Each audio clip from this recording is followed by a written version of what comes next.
So with decimal operations, like I said, there's four of them. There's only four operations that we study from now until you're done with math.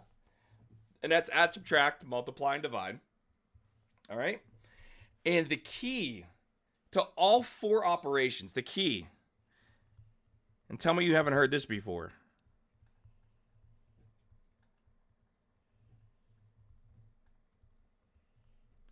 is to stay organized. That's it. That's the key. All right, so the first one we're going to learn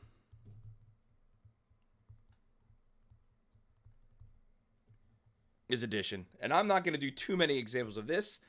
And I think it's because we already know how to do this, especially if you're looking at your receipt. Okay? If you go to like Walmart, I went to Walmart once and I was reading my receipt because I thought I went through the like self checkout line. You know what I'm talking about? And the receipt was a lot more than what I thought it was. So I was reading it and I'm trying to like determine like, you know, did I double scan something? And no joke, as I'm reading it, I get like pushed up against the wall. All right? Like just wham, just pushed up against the wall. And what it was is two young fellows, I think they were stealing stuff, and one pushed me so the other one could get like run through the checkout line faster.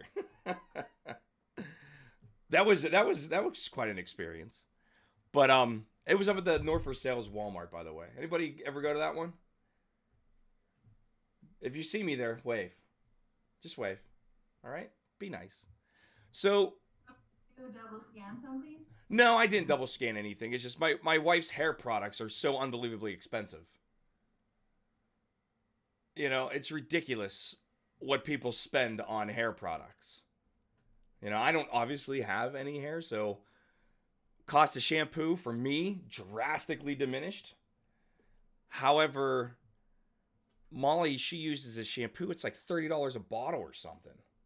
And I'm like, what are you doing? I don't know. Anyways, I spend like 180 on my hair stuff. it's ridiculous. Whatever happened to just using soap? Well, I like I like peeled all my hair, so then I had to like repair it, and so I have to pay for stuff that's like extremely expensive, like a whole kit of stuff. Wow.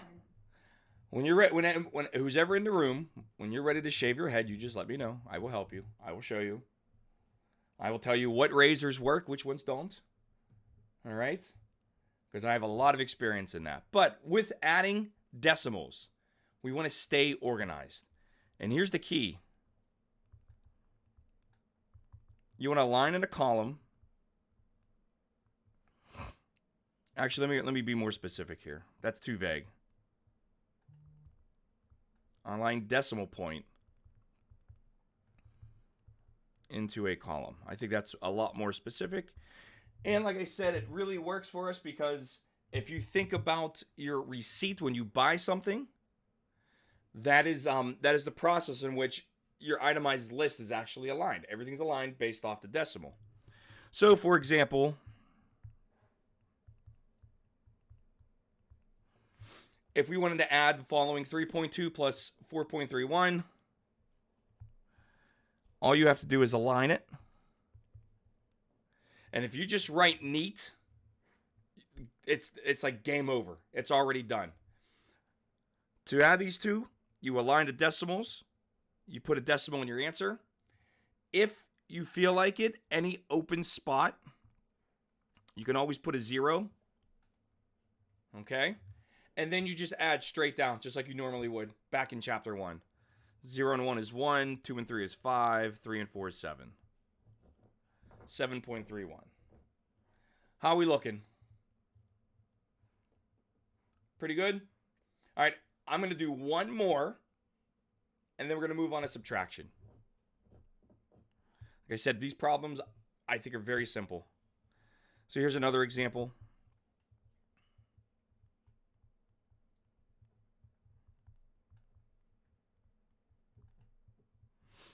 1.0032 plus 0.0005. Like I said, I'm getting lazy. Remember I told you that in the last class? I could have read .0005 as 5/10,000ths.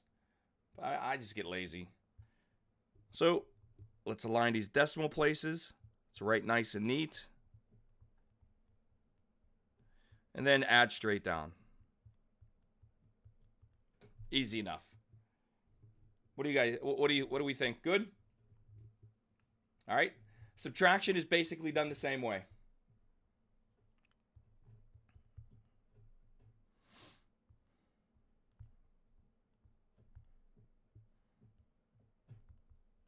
We'll start off with the simple one.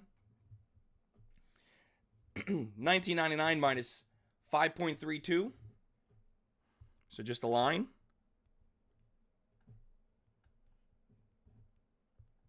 Now subtract 9 minus 2. 7. 9 minus 3 is 6. Put your decimal point. 9 minus 5 is 4. 1 minus 0 is 0. Even if you have to borrow, everything's still the same. So 2.51 minus, let's do 1.94. Even if you got to borrow, it's still the same. Okay? Well, good morning, little baby. Who? Oh my God, I'm sorry. I thought I had my stuff with you. Anaya, it's fine. That was the cutest noise I've heard all morning. You was asking if everyone understood. She's like, yeah. Let's be honest. That was awesome. Can we all agree with that? I'd rather listen to that than me. All right, let's focus back up. 2.51 minus 1.94. Here we got to borrow, but it's okay because we know how to borrow. The decimal point doesn't change. It stays in that column format. So 1 turns into 11. The 5 turns into a 4. And I'm only going to do one column at a time. So 11 minus 4 is 7. Now 4 minus 9, I got to borrow again. So the 2 becomes a 1. So 14 minus 9 is 5. And 1 minus 1 is 0. So if you want to put the 0, you can. It's probably good to do it. But sometimes I don't. Sometimes I just write 0.57, call it a day. Okay? The only time this gets a little difficult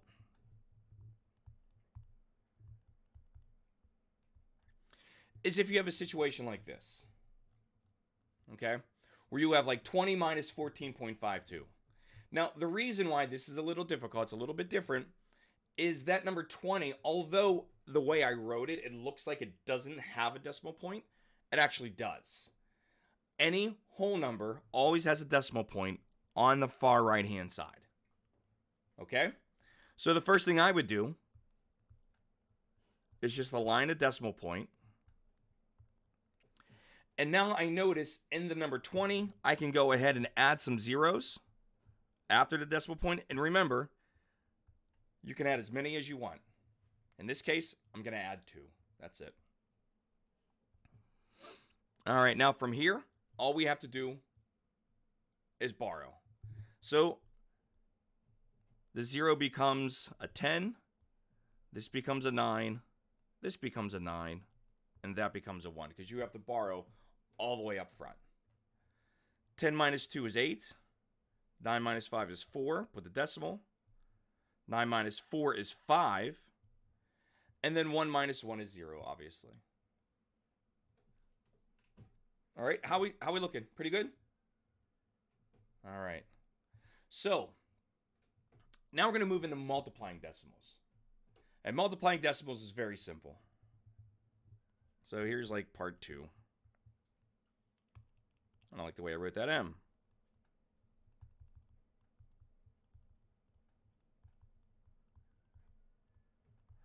So to multiply decimals, step 1, multiply.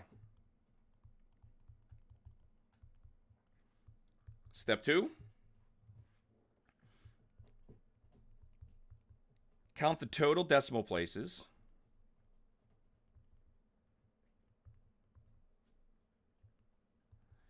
In each number.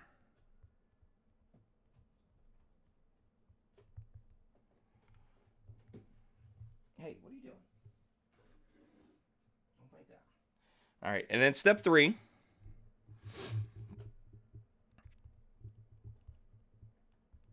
Start on the far right side. Or better yet, I don't want to say start. Let's say it like this. Place a decimal.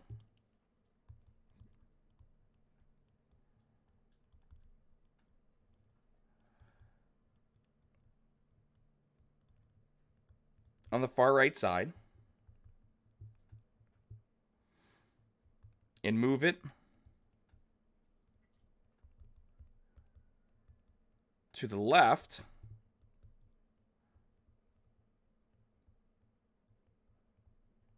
the same number of places as step 2. So, with multiplying decimals, you literally just multiply first. Who cares what the numbers are? Just multiply.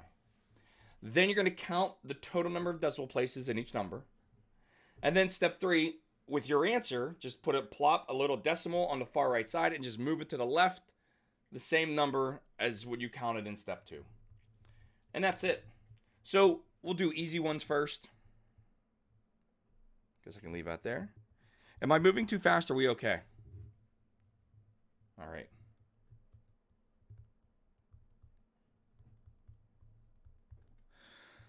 So we're going to do 3.9 times 4.21. Now, according to my steps, all you got to do is multiply. And it doesn't matter what number goes on top, what number goes on bottom. Doesn't matter because you were just multiplying.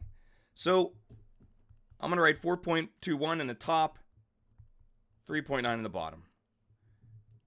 Now, I am just going to multiply. Notice, in this situation, my decimal places are not aligned at all. But I don't care, all right? All I got to do is multiply. So 1 times 9 is 9. 9 times 2 is 18. Carry the 1. And then 9 times 4 is 36. Plus 1 more is 37. Now I put a 0. 3 times 1 is 3. Oops, sorry. 3 times 2 is 6. 3 times 4 is 12. So now I will add 9, 11, carry the 1, that's going to be 14.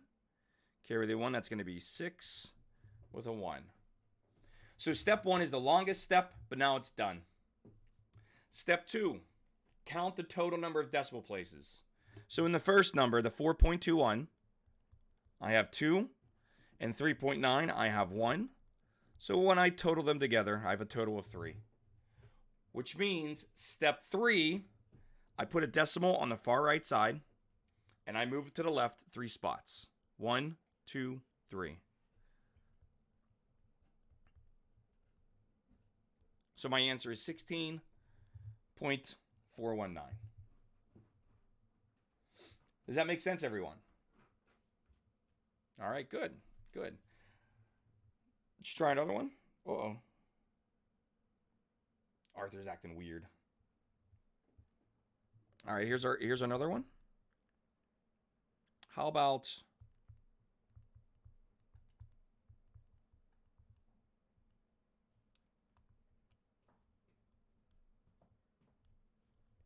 you leaving? Because you hear mommy, what are you eating? Let him go. Okay. I love you. Love you too. Bye. So for this problem, notice we have a negative number times a positive number. Does that really mean anything for us in terms of decimals? What do you think, Stevie? No, it just means that it's being multiplied by a positive, so it's going to be a negative answer. Good. I agree 100%. So that negative, when you're looking at numbers, that negative in the first number, all that means, and Stevie said it best, your answer is going to be negative. So whatever this happens to be, it's going to be a negative number. So I'm just going to write 7.78 times 4.9, and we're just going to multiply. 9 and 8 is 72.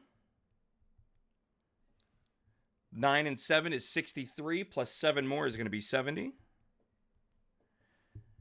And then 9 and 7 is 63 again, but then you got to add 7 to make it 70 again.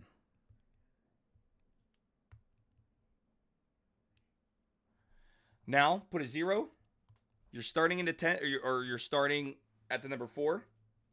So 4 and 8 is what, 32? 4 times 7 is 28, plus 3 more is going to be 31. And then 4 and 7 again is 28. But then you add 3 more to that. And it's going to be 31 again. Now we just add everything straight down. 2, 2, 1, 8, 3. Now we need to do step 2, which is decimal places. So it looks like I have 2 in the first number, 1 in the second number for a total of 3. Step 3, place it on the far right side and just move it 1, 2, 3 times. So the result is negative 38.122. How are we looking? Everybody understanding? Anaya, is your baby nodding their head? Are we good? Yeah. Perfect. As long as I... What is your baby's name again? Sky. Sky? Yeah. As long as I got Sky's approval, I'm good. I can care less about all you other people. All right. Let's do one now where it looks really bad, but it's actually really easy. So we're going to multiply 0.00021 times 0.00005. Okay? Now, like I said, I know this looks bad, but it's actually really easy. What you want to do is just multiply. So that's going to be step 1.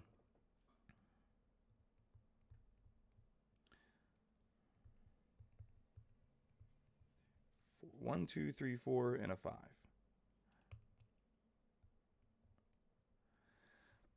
All right, so we got 5 times 1 is 5. 5 times 2 is 10. Now, I could go ahead and still do 5 times 0, 5 times 0, 5, but they're just going to be a bunch of zeros, am I correct? So when you're approached with a problem like this, just multiply the numbers, okay? Multiply the whole numbers. I don't want to say whole numbers, that's a bad one. Just multiply the non-zero digits is what I wanted to say. Sorry, it's Wednesday morning, so I'll blame it on the morning. Arthur, good morning. So what do we do from here? Well, step 2 says count the number of decimal places. So in the first number, and I'm going to use a little highlighter just so we can count together. So in the first number, I have 1, 2, 3, 4, and 5. In the second number, I have 1, 2, 3, 4, and 5 again. All right, so that's going to give me a total of 10 decimal places. So what I would do, in this case, because I know I'm going to need some space, you put the decimal on the far right side, move it to the left 10 spots. 1, 2, 3, 4, 5, 6, 7, 8, 9, 10. So my decimal is going to be all the way out front. Now to me,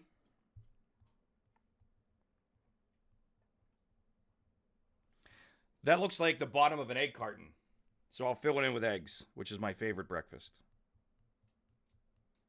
Now, just write the answer nice and neat. Count the number of zeros. 1, 2, 3, 4, 5, 6. Wait, 1, 2, 3, 4, 5, 6, 7. And then 1, 0, 5. And that's it. So, although this problem looked crazy, it's actually really simple. It's just you gotta stay organized. Write big, write large, okay? And just try to stay organized. I think that's the kiss of death, especially just with everything. If you're not organized, it gets rough. I will admit, I'm not the most organized person when it comes to living, okay? My math is organized, and I think I use all of my organization efforts when I'm teaching. But yesterday, I will admit something. My license has been expired for about 2 months. Now, I had the camera card, so I guess technically it wasn't expired. I just never got the picture. So yesterday, it hit me. I'm like, oh, geez, I need to get an updated license. I completely forgot to get my picture. Do you think I knew where that camera card was? I started taking like drawers out of my kitchen and just pulling them out and dumping them over. Just so I could find this camera card. And then my amazing wife told me, John, it's staring you in the face. It was on the counter the whole time. I had man vision. Now, for those of you who don't know what man vision is when the object that the person wants is directly in front of their face, and they look everywhere else but in front of their face. It happens to me at least 5 times a day. So don't feel bad. Okay? So what's the key to this? Stay organized. If that's a lesson we learned today, it's stay organized. Now we're going to move into multiplying by powers of 10. And this is my favorite. Okay? So do yourself a favor and just watch.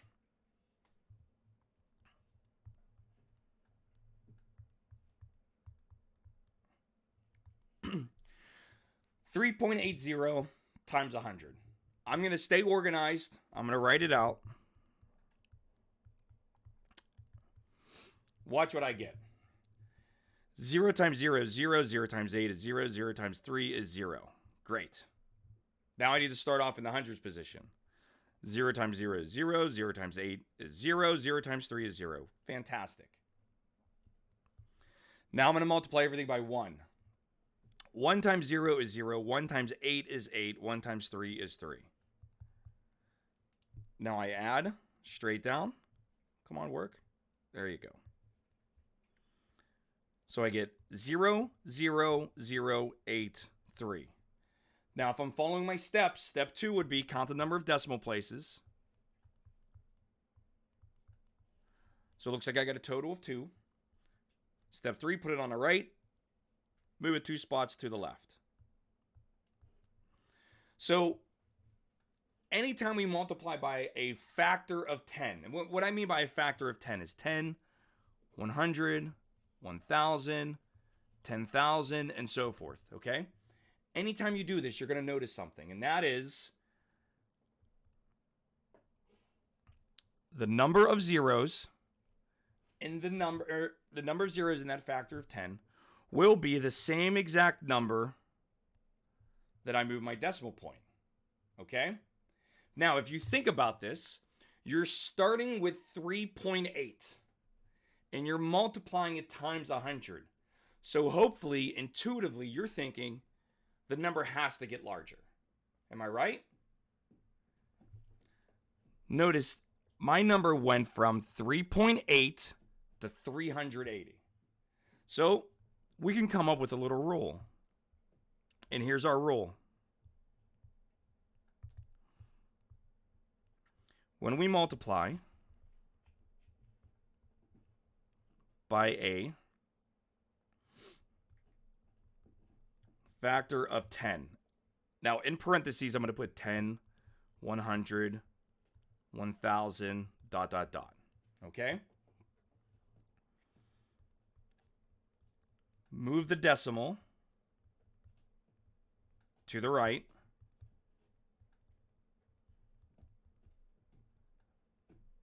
The same number of places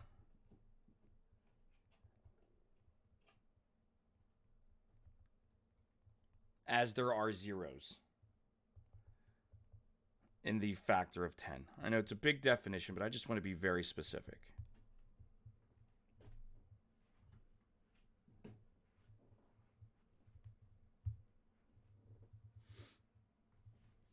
All right, so go ahead and write that down. And then I'm going to show you how to apply it to a bunch of problems. And then I'm going to tell you about why the metric system is amazing, and this is why the entire world uses the metric system except us and England. We have all these different naming conventions for things like feet, inches, and miles. Whereas everywhere in the world they say meters, kilometers, hectometers, centimeters, decimeters, millimeters, nanometers, picometers, femtometers. All right, so here's how it works. I'm going to do the same problem, 3.80 times 100. I notice there are 2 zeros in a number 100, so I rate the number 3.8, and I'm going to move my decimal place to the right 2 units, because that's how many zeros I have. So the answer is 380. So you really don't have to write anything out as long as you understand and recognize the rule, which is if you're multiplying by a factor of 10, all you got to do is move the decimal place to the right. Remember, multiply to the right. Because guess what happens when you divide? You move it to the Left. exactly, which we'll worry about when we get there. All right, let's try another one here off to the right-hand side. How about kind of famous number? Maybe you've heard of it. This is just, it's an approximation. I rounded. 3.14. Anybody ever hear that number before? What is that number? Yeah, it's pi. If you had me in the spring and our class fell on Pi Day, we would have fun on Pi Day. You could eat any pie you would like. I would get pizza pie because I don't like pie. I like pizza. Although Molly makes this apple crisp pie that's excellent. But I don't eat the pie crust. I hate pie crust. So I just eat the filling. Kind of sad if you think about it. Have you tried different pie crust? Yes, and I don't like any of them. We're done with this conversation. I shut you down really fast there, Ashley. I just don't like sweets. I'm very particular with what I eat with sweets. So brownies, legal ones are good. Cookies, chocolate chip, and peanut butter only. I don't like cake unless it's the triple chocolate cake from Aldi's. If you've never had it, get it. As the kids would say, it's fire. All right? It's delicious. With a big glass of milk, though. You gotta have milk. Are there any other sweets I like? That's about it. Oh, I love lemon squares. If you give me some lemon squares, I'll go into a food coma. But that's it. Girl Scout cookies. Nope, get them away. The Girl Scouts come to my house, I yell at them. Get out of here! That's what I say. All right, here we go. Let's do this problem. 3.14 times 10,000. Crystal, it's super easy. There are 4 zeros in the number 10,000. So, 3.14, and I'm going to move it to the right 4 spots. 1, 2, 3, 4. Looks like I got to fill in some eggs. And then just place a comma if you want. 31,400. I love multiplying by factors of 10 because it's easy. Are there any questions so far? Okay. Now, here comes the fun part.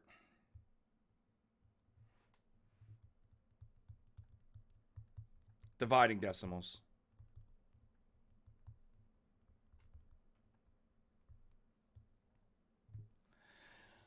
All right, so with dividing decimals, excuse me, it is not difficult. It's just you just gotta be careful.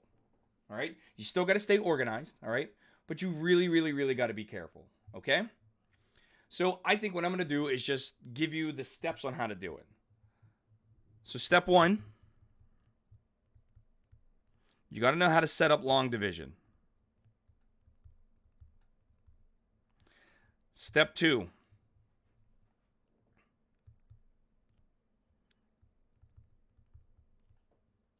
Let me say it like this. Move the decimal in the divisor to make a whole number. Okay? Now, I'm going to put this in parentheses.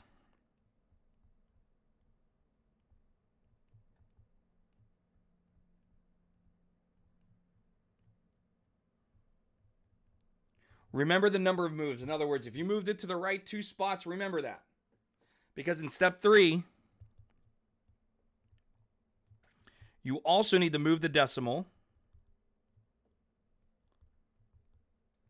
in the dividend to the right the same number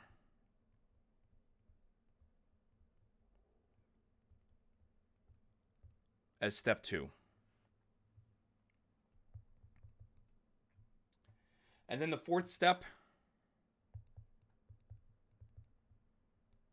is just divide. So if you just take like a step back and you think about, well, how do we do multiplication? Well, multiplication, you multiply first and then you move the decimal. With dividing decimals, we go the exact opposite way. We move the decimal first and then we divide. All right? So if you can just remember that relationship and how they're opposites of each other. Multiply, you multiply first, move the decimal second. Division, move the decimal first, divide second. If you can remember that, you're going to be okay. So I'm going to move up a little bit. Ashley, is that good? Yeah. Perfect. Thank you. And here's our first example here. We're going to keep it simple.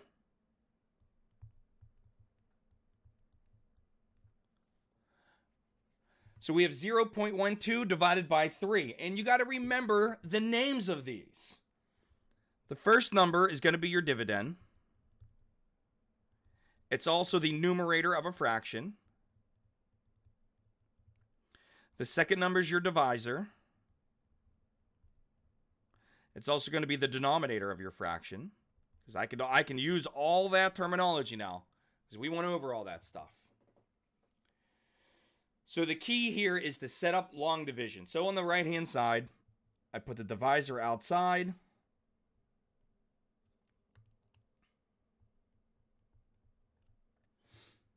And then the dividend inside. Okay?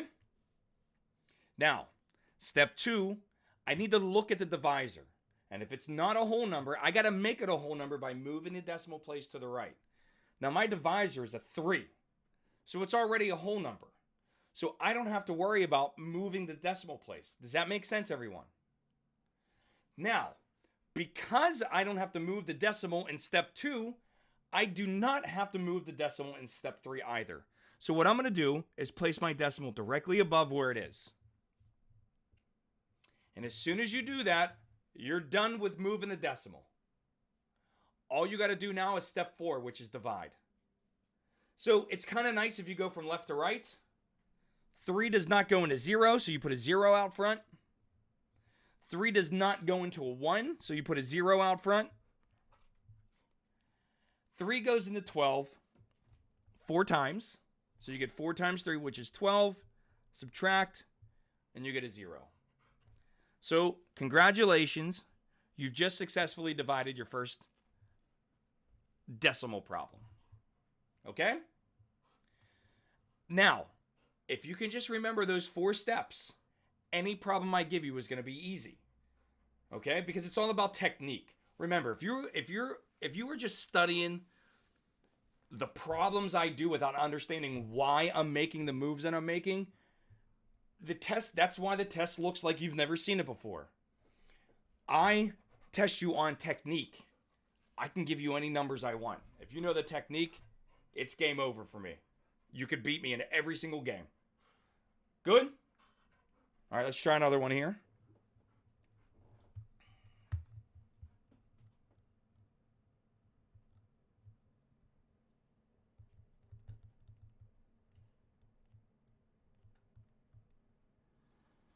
I don't know why I put that in parentheses. Let me write it like this.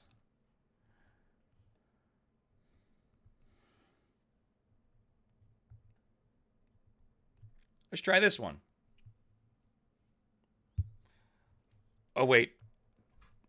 Ouch. Oh, no, that's 3. That's a 3. Yeah, that'll work. I'm trying to make sure I don't get a remainder. I don't want any remainders or anything. We're not there yet. So 2.13 divided by 0.3. So step 1, set up long division.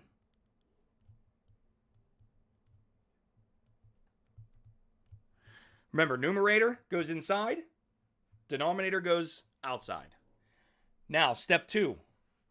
My divisor has to be a whole number, and currently it's not. So what I'm going to do is I'm going to move this one place to the right.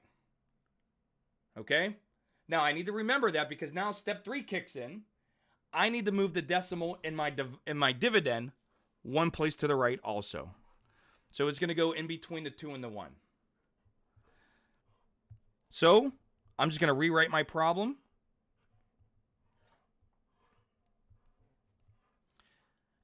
As 3 divided into 2.13. And now that I have my decimal places already moved and where they need to be, in my quotient, I'm going to write the decimal point directly above it. As soon as you do this, now just divide. 3 does not go into 2, so you put a 0. 3 goes into 21 7 times. So you get 21 minus 21, which is 0. Drop down to 3. 3 goes into 3 once, with a 0 at the very end. So 2.13 divided by 0.3 equals 0.71. Are there any questions with that? Are there any questions? Because like I said, if we understand that technique, the problem doesn't matter anymore. The decimals I give you, it just doesn't matter anymore. All right? So let's try another one here.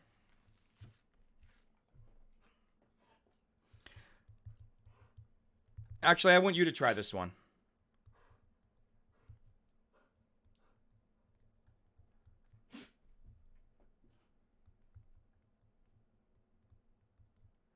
So go ahead, divide negative 25.5 or negative 25.65 divided by negative 0.06. All right, come on, let's go. Come on, let's go outside. Come on.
All right, I am back. Who got an answer?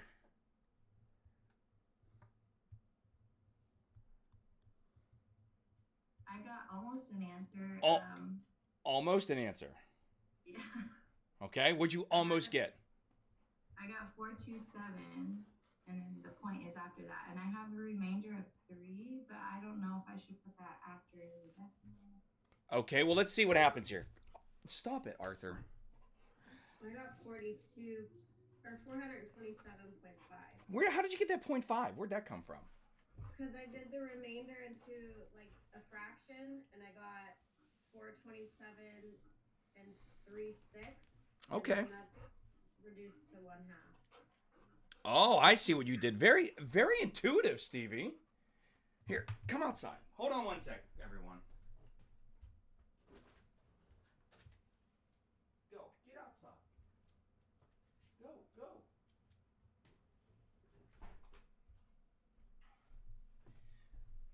I love that dog, but he's pushing me because he wants to go for a walk because it's almost walk time and he knows that.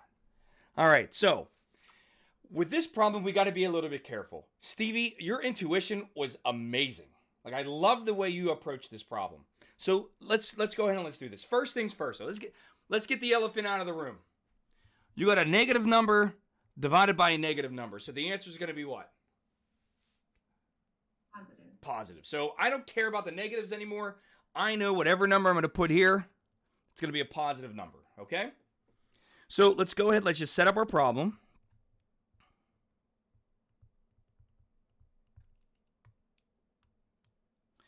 So I know step 1, set up long division. Step 2, I need to move this decimal 2 places to the right, which means step 3, I need to move this 2 places to the right also.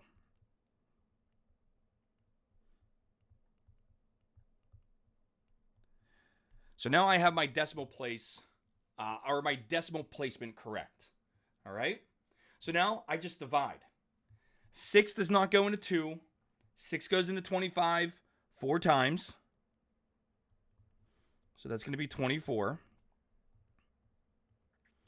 5 minus 1 is 4. Now we drop down to 6.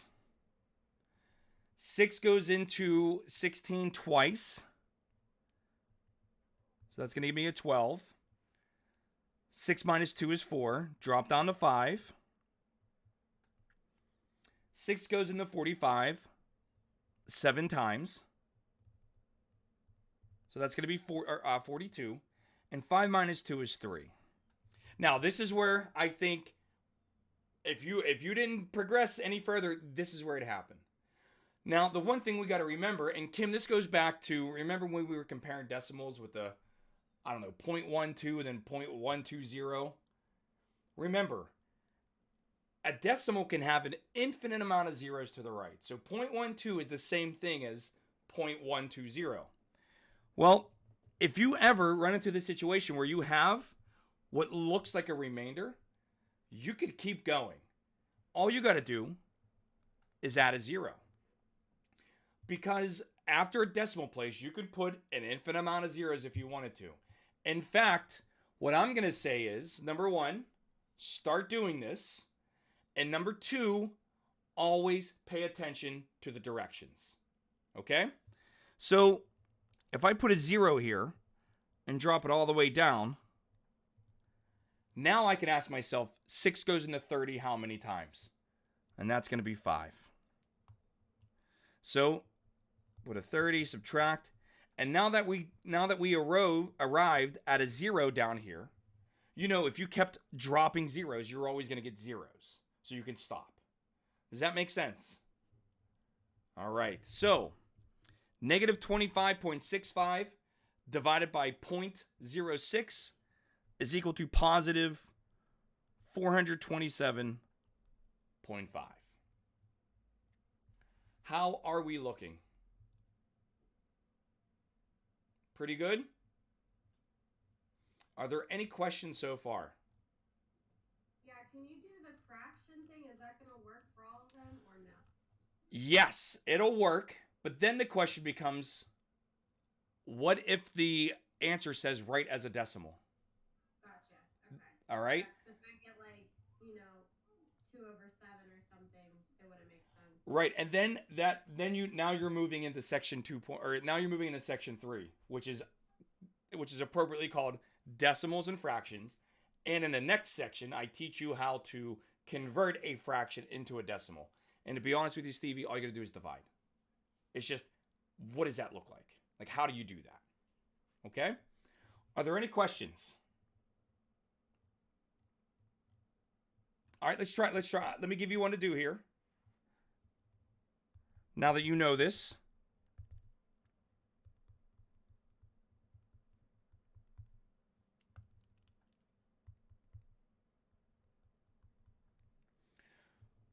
Go ahead and try negative 4.11 divided by 0.12. I'll give you a couple minutes to do this one.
All right.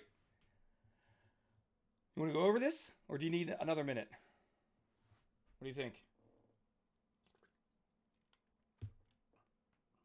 Nobody thinks anything, huh? I'm telling you right now, if you take another 8 a.m. class, you're going to miss me. You're like, oh, at least Float was like fun. He was loud. His dog was cute. He told stupid jokes. And we learned a lot. You're gonna wish you were in this class again. So I'll ask one more time. You want to go over it? Yes. Thank you so much for all the class participation. I appreciate it. So let's go ahead. Let's set it up. I'm rolling the sleeves up because this one's gonna get rough. So here we go. 0.12 inside 4.11. Oh, I'm sorry, I said it backwards. 0.12 outside, 4.11 inside. Now, I know from the original problem, I have a negative number divided by a positive number. So my final result is going to be negative. I know that. What I'm concerned with now is just, okay, what are the numbers? So that 0.12 is not a whole number. So I need to move it to the right 2 spots, which means in 4.11, I got to do the same thing.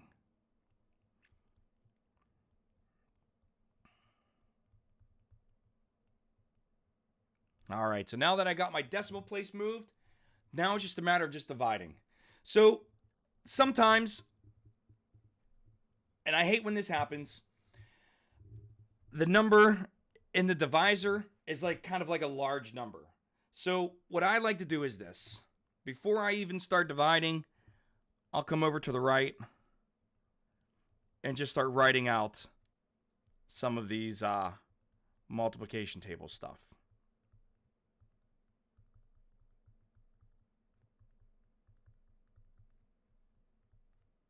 And the only reason why I do that is so I can refer to it real quickly. So 12 does not go into 4, but 12 will go into 41 3 times. So that's going to be a 36. So far, so good. Now, 11 minus 6, because I got to borrow. So 11 minus 6 is 5. Drop down to 1. Now, 12 goes into 51 4 times. So that's going to be 48. Once again, I need to borrow. 11 minus 8 is 3. Now, here's where I run into the situation where I'm like, uh-oh, I don't have any more numbers. However, you can always put a 0 and drop it down. You can always do that with decimals. So now I'm just going to keep going. 12 goes into 30 twice.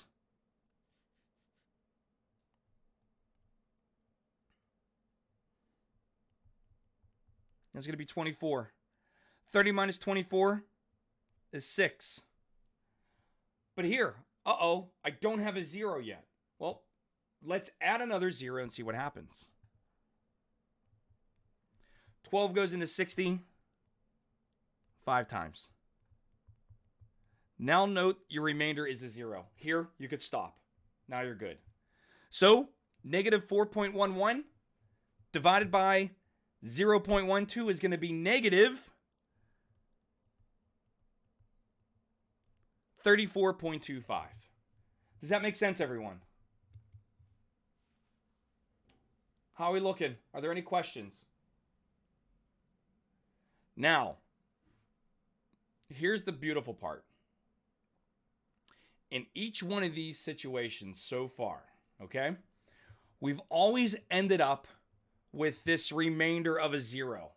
I mean, we may have to add, let me highlight so you know what I'm talking about.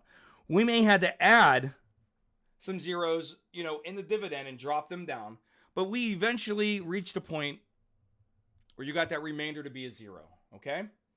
In section 3, when I teach you how to convert decimals into fractions, that might not always be the case, all right? So you might come up with an answer like 0.3333333 or 0.6666666. You could even come up with an answer like 0.912, where it repeats. You may run into a situation where if you just keep adding zeros, it never repeats. So we need to learn how to go ahead and deal with stuff like that. But that's not going to be today. That's going to be on Friday. Good? All right. So here's what I'm going to do. I'm going to stop recording.